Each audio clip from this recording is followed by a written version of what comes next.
Good morning students.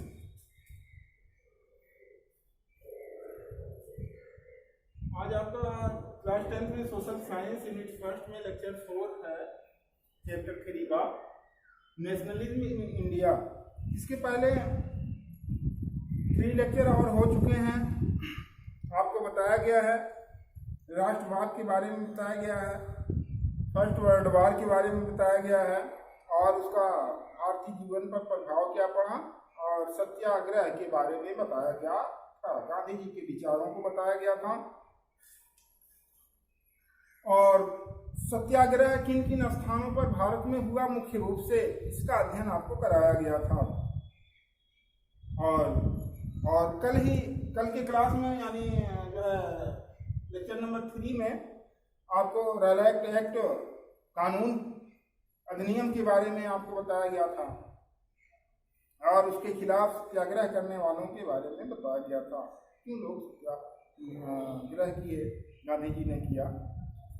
तो इसी के क्रम में एक घटना और घटी, जलियांवाला बाग हत्याकांड। इसका विरोध हुआ, सरकार ने दमन चक्र चलाया और फिर वहां पर आंदोलन हुआ। तो जलियांवाला बाग हत्याकांड, महात्मा गांधी जी ने जो रॉलेट एक्ट कानून के खिलाफ, अधिनियम के खिलाफ सत्याग्रह प्रारंभ करने का निश्चय किया। सत्याग्रह प्रारंभ भी हुआ, तमाम जगहों पर हड़तालें भी हुई, सार्वजनिक हड़तालें हुई, दुकानें बंद कर दी गई। तो उसके माध्यम से 20 मार्च सन 1919 को पूरे देश में गांव-गांव, शहर-शहर हड़ताल करने का निश्चय किया गया था। किंतु बाद में उस डेट को बदला गया तो 6 अप्रैल कर दिया गया। 6 अप्रैल को सारे देश में, देश के विभिन्न शहरों में, देश के विभिन्न सभी गांवों में पूर्ण रूप से अधिकांशतः शांतिपूर्ण ढंग से हड़ताल हुई गांधी जी के निर्देशन में। ब्रिटिश सरकार द्वारा महात्मा गांधी को गिरफ्तार कर लिया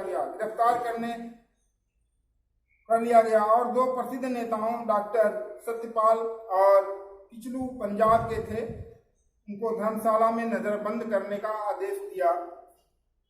तो इसलिए आदेश दिया क्योंकि स्थिति तनावपूर्ण हो चली थी। इसलिए रॉलेट एक्ट और सरकार के इन कार्यों का विरोध करने के लिए फिर 30 अप्रैल सन 1919 को एक घटना जिस दिन घटी थी, तो 30 अप्रैल सन 1919 को अमृतसर, पंजाब की राजधानी अमृतसर है, तो अमृतसर में बैसाखी का दिन था उस समय। उसमें एक सार्वजनिक सभा को इस बाग में बुलाया। जलियांवाला बाग एक जगह, एक क्षेत्र है पंजाब में, अमृतसर में, और इस जगह का नाम जलियांवाला बाग था। इसमें तीनों तरफ से मकान बने थे और एक बहुत पतला सकरा रास्ता इस जलियांवाले बाग तक आता था और चारों तरफ से रास्ते, एक ही मात्र रास्ता था निकलने का और आने का, जाने का। उसमें भारतीय क्रांतिकारी जो है रॉलेट एक्ट के खिलाफ प्रदर्शन करने के लिए, अपनी बात को कहने के लिए आपस में एक गोष्ठी रखे, एक जो है तो उस सार्वजनिक सभा सभी नेताओं ने मिलकर किया। हम लोग भी उसमें जुटे थे, इसमें महिलाएं, पुरुष और बच्चे भी शामिल हुए थे। इस सभा में लगभग 20,000 व्यक्ति शामिल हुए थे इसमें और स्त्री बच्चे भी शामिल हुए थे इसमें। सभा बहुत शांतिपूर्ण ढंग से चल रही थी, लेकिन वहां का तत्कालीन जो है सेना अध्यक्ष जनरल डायर ने शाम को जब उसको भनक लगी कि लोग जो है सभा कर रहे हैं चुपके से, तो उन्होंने वहां पे अपने सैनिकों के साथ वहां पहुंच गया और चारों तरफ से घेराबंदी कर ली। घेराबंदी करने के बाद जो है चारों तरफ से लोग घिर गए और जनरल डायर ने उन निहत्थे लोगों के ऊपर, निर्दोष लोगों के ऊपर उस सभा करने के विरोध में सभी लोगों को, सैनिकों को आदेश दे दिया कि निहत्थों पे गोली चला दो। ऑर्डर मिलते ही जनरल डायर के सैनिकों ने गोली बरसाना चालू कर दी। लगभग 10 मिनट तक गोलियां तड़तड़ाती रहीं और 1650 गोलियां लगभग चलाई गई थीं। इस कांड में हजारों लोग कीड़े मकोड़े की तरह मरने लगे। कुछ लोग जान बचाने के लिए मैदान में एक कुआं था, उसमें कूदने लगे कि जान बच जाएगी। ऐसे इस तरह से कूदते कूदते वो लाशों से भर गया कुआं। इतनी दर्दनाक घटना घटी।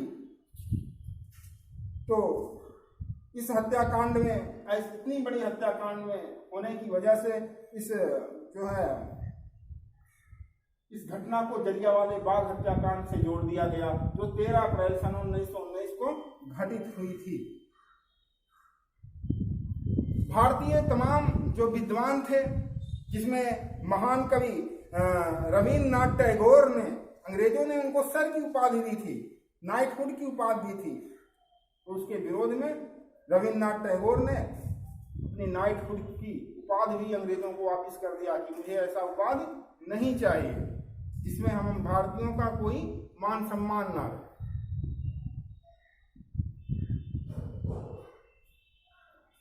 और गांधी जी भी खिलाफत किए और असहयोग आंदोलन छेड़ने को तत्पर हो गए।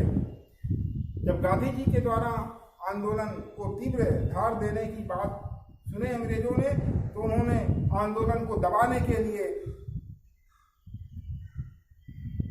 अपने सैनिकों को उतार दिया और दमनात्मक तरीके से बहुत बड़ी मात्रा में गोलियां चलाई गईं और बहुत सारे लोगों की और भी दमन किया गया। इससे क्षुब्ध होकर गांधी जी ने आंदोलन को वापस लेने का निश्चय किया और गांधी जी ने फिर आंदोलन को वापस ले लिया। आज की क्लास में बस इतना ही। Thank you.